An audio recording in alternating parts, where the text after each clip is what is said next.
రేపటి Sunday funday promo అయితే వచ్చింది. ఇప్పటికే మనకు తెలిసిన విషయం ఏంటంటే యష్మి గారు ఎలిమినేట్ అయ్యారు అని చెప్పనేసి. దాంతోపాటు రేపటి ప్రోమోలో ఒక టాస్క్ అయితే రివీల్ చేశారు, ఫన్ టాస్క్.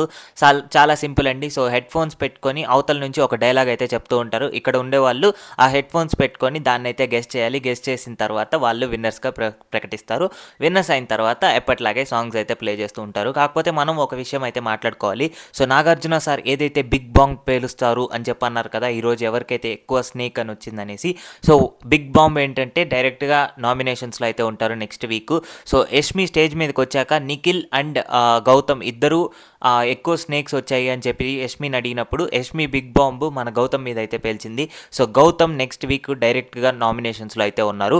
అయితే ఓటింగ్ ప్రకారంగా చూసుకుంటే గౌతమ్కి ఎటువంటి ఫాల్ట్ అనేది ఉండదు, ఇంకా ప్లస్ పాయింట్ అయ్యే అవకాశం ఉంటుంది. ఎందుకంటే ఆల్రెడీ ఓటింగ్ గట్టిగానే పడుతుంది కాబట్టి సో గౌతమ్కి ఒక ప్లస్ పాయింట్ అనే చెప్పాలి. సో ఇంకో విషయం, మన యష్మి గారు ఎలిమినేట్ అవ్వడానికి మెయిన్ రీజన్ ఆమె ఆటలు పెద్దగా ప్రూవ్ చేసుకోలేదు, కానీ మాటలు మాత్రం బీభత్సంగా మాట్లాడుతూ ఉన్నింది. సో మాటలు ఎంతవరకు ఉన్నాయో ఆటలు కూడా అంతే ఉనుంటే ఖచ్చితంగా ఇంకా ముందుకెళ్ళే అవకాశం అయితే ఉంటుంది. బట్ ఆమె అంత లెవెల్లో ఆటలు అయితే చూపించుకోలేదు ఆడి.